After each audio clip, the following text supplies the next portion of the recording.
Hello guys, welcome back to the study. This is Dheeraj Kumar. अभी air force group X and Y जो Agniveer form है, X and Y कहना तो गलत है क्योंकि ये एक्स एंड वाई है ही नहीं। यह अग्निवीर की फॉर्म है और इसमें science and other than science चलता है। और ये नहीं जानने की वजह से ना बहुत सारे लोगों का फॉर्म गलत हुआ है। मैं इसके अंदर जिक्र करूंगा कि आखिर जो गलती हुई है, बहुत सारे लोगों ने गलती की है। चाहे किसी की कैफे वाले ने गलती की है, चाहे कुछ लोगों ने खुद से फॉर्म फिल करने में अनजाने में कर दी है।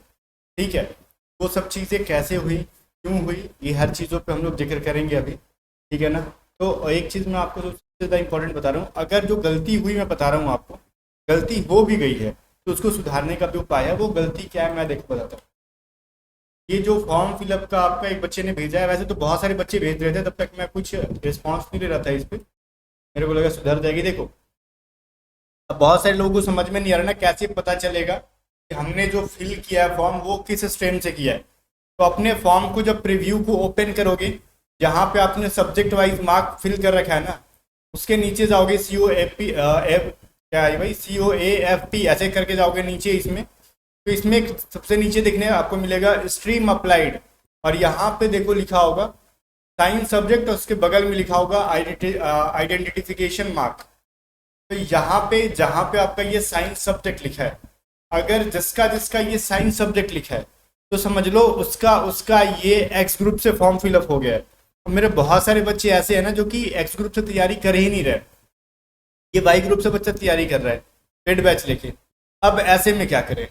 या फिर जिसका science and other than science दोनों लिखा हुआ है, वो सिर्फ वाई ग्रुप की तैयारी कर रहा है, चलो उसका ठीक है। वो एक्स ग्रुप के मैथ फिजिक्स में अगर कुछ गलत कर भी देना तो अदर देन साइंस, उसको वाई ग्रुप कहते हैं, उसमें अच्छा स्कोर करके पास हो जाएगा, उसका रिजल्ट हो जाएगा। लेकिन जो सिर्फ और सिर्फ साइंस सब्जेक्ट भरा गया उसका, देखो स्ट्रीम अप्लाइड अलग चीज है। और ऊपर में ना एक कहीं पर लिखा हुआ था, मेरे को दिखा नहीं इसमें, साइंस सब्जेक्ट एक जगह और साइंस लिखा हुआ था। ट्वेल्थ में आपका क्या था, वो साइंस अलग चीज है।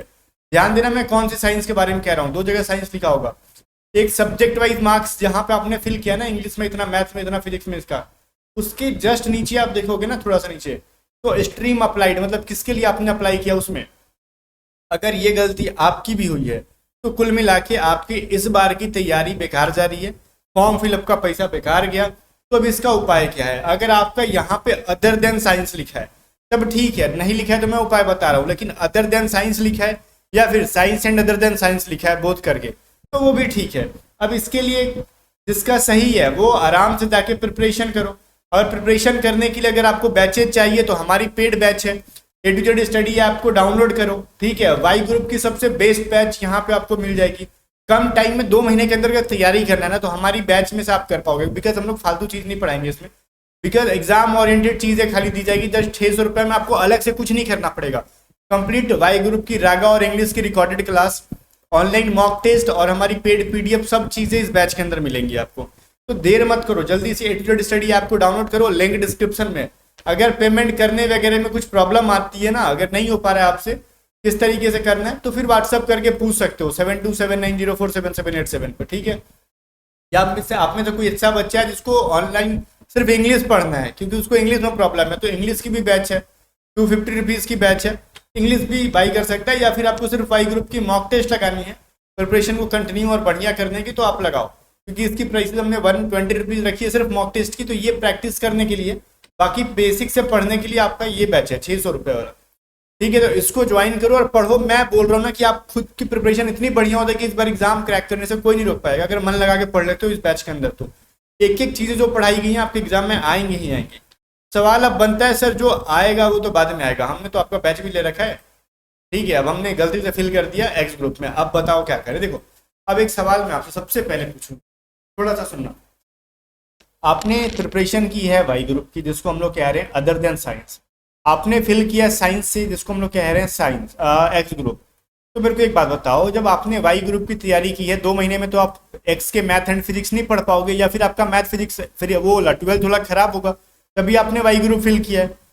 बात क्लियर है ये चीज़?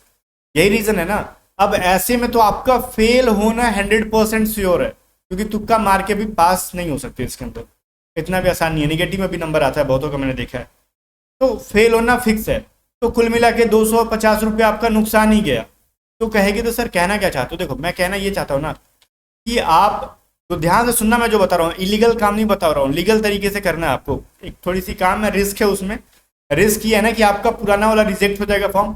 न्यू नंबर से आप और न्यू ईमेल से आप एक नया रजिस्ट्रेशन क्रिएट करो और ट्राई करो फॉर्म फिलअप करने का। ऐसे होने की तो पॉसिबिलिटी बहुत ज़्यादा हाई है, ये फॉर्म फिलअप हो जाए। अगर किसी का हो जाता है तो कमेंट करके बताओ। और साथ में सुनो, खाली फॉर्म फिलअप मत कर देना, आपका जो ओल्ड रजिस्ट्रेशन नंबर है वो ये चीज़ मेंशन करके एयरफोर्स के ईमेल पे सेंड कर दो कि ये मेरा ओल्ड रजिस्ट्रेशन है, मैं इस चीज़ के लिए मतलब ये मेरी गलती फॉर्म में गलत हो गई है, ठीक है। और इसका आपको बस ये कहना ना, sir I have done error in my form वगैरह वगैरह चीज़ें, तो don't issue my admit card, ठीक है। मतलब आप इसका इशू मत करना, मतलब वो एडमिट कार्ड इशू मत करना है इसका। अब एयरफोर्स पढ़ती है ईमेल, नहीं पढ़ती है वो मतलब नहीं है। एयरफोर्स इसको सीरियसली लेती है नहीं लेती है मतलब नहीं है। आपका जो काम था आपने कर दिया, आपका काम था बस उनको गुमराह नहीं करना, 10 फॉर्म को फिलअप नहीं करना। आपने अपने तरफ से बोल दिया कि मेरा एडमिट कार्ड इशू मत करना बिकॉज ये फॉर्म एरर है, फिर भी करती है। एयरफोर्स की प्रॉब्लम है, आप पे कोई इशू नहीं आने वाला है, ठीक है। आपके पास प्रूफ रहेगा कि मैंने एयरफोर्स को मेल किया था, भाई अब आप क्या करते हो उससे मतलब नहीं है, ठीक है। एयरफोर्स वाले समझते रहेंगे। बस ये बोल देना कि इस रजिस्ट्रेशन का आपने जिस नंबर से जिस ईमेल से रजिस्टर किया था ना ओल्ड वाला, उसी से मेल कर दो कि मेरा इस ईमेल से मैंने रजिस्टर्ड किया था, फॉर्म में बहुत बड़ी गलत हो गई है, मेरे को इसका एग्जाम ही नहीं देना है, ठीक है। मेरी जो साइंस सब्जेक्ट्स मैंने फिल कर दिया तो मेरा एडमिट कार्ड इशू मत करना।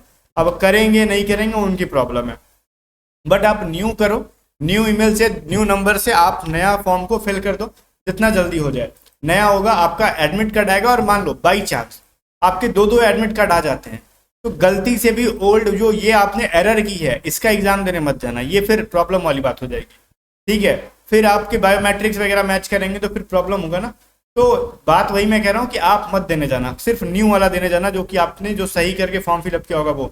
और इसमें कोई मैं किसी को ना गलत काम करने के लिए प्रेरित नहीं कर रहा हूँ। ये देखो, ये कोई ऐसा नहीं कि बच्चा ना कोई इंटेंशन से ऐसा करेगा, मतलब होता है ना कि लीगल इलीगल, आप अगर सोच भी रहे हो कि सर आप गलत करने के बता रहे हो, देखो ये कोई इंटेंशनल काम नहीं है। इसमें क्या सीन है ना कि बच्चों ने नहीं चाहते हुए भी, नहीं जानते हुए भी अपने कैरियर बर्बाद करे, और एयरफोर्स ऐसा नहीं चाहता कि आप अपॉर्चुनिटी मिस करो। एयरफोर्स वालों को बता दो ना, फेज 2 में गए बच्चों को वहां पे भी बेटा में नोटिफिकेशन दे रहे थे, ले जाओ फॉर्म फिलअप करना जो छट के आ रहे थे, वो भी चाहते हैं कि आप आओ। तो इसमें डरो मत, आराम से न्यू ईमेल न्यू नंबर से रजिस्टर करो और ट्राई करो, हो जाता है बढ़िया। तो वैसे भी लास्ट डेट चल रहा है, 20 तारीख तक डेट बढ़ गया इसका, आराम से फिल करो आप, ठीक है। और जितना जल्दी हो सके कर दो, इसका एक यही उपाय है। और फॉर्म फिलअप करते हुए सेकंड नया वाला फॉर्म फिलअप करना, ध्यान देना कि यहाँ पे अदर देन साइंस होना चाहिए। और इस बार ना कैफे वाले के कान के नीचे मारना खींच के, अगर जबरदस्ती करे तो, क्योंकि साइंस सब्जेक्ट का मतलब होता है एक्स ग्रुप और अदर देन साइंस का मतलब होता है वाई ग्रुप। फिर से पेमेंट करो बिकॉज 250 तो ऐसे भी डूब गया, तो रिस्क ले लो, मतलब थोड़ा सा पैसा लगेगा लेकिन करियर बन जाएगी, गवर्नमेंट जॉब हो गई। और एयरफोर्स मिल गया तो फिर तो कहना ही नहीं है, वो अलग लेवल का जॉब है। बाकी जब जैसे ही आपका फॉर्म फिलअप हो जाता है उसके बाद हमारी पेड बैचेज में आ जाओ, पढ़ना शुरू करो, क्योंकि आपने 500 रुपये ऑलरेडी इन्वेस्ट कर रखे, 600 और इन्वेस्ट करके, मतलब ये डूबने मत देना, बिकॉज आपका सिलेक्शन एक तरीके से समझो कि इस बैच से हो ही जाना अगर बढ़िया से पढ़ लेते हो तो। बाकी गाइस मिलते हैं नेक्स्ट वीडियो में, तब तक के लिए बाय। वीडियो को लाइक करके शेयर कर देना। और आप ना आप में से जितने लोगों ने टेलीग्राम चैनल से नहीं जुड़ा ना, टेलीग्राम पे सर्च करो @A to Z स्टडी, ठीक है, ऐसे सर्च करना आपको @, बाकी A to Z स्टडी जैसे लिखा है बिना स्पेस दिए आपको सर्च करना है, टेलीग्राम चैनल को ज्वाइन कर लेना, वहाँ पे इंपॉर्टेंट अपडेट मैं देते रहता हूँ। बाकी मिलता है नेक्स्ट वीडियो में, तब तक के लिए बाय। वीडियो को लाइक कर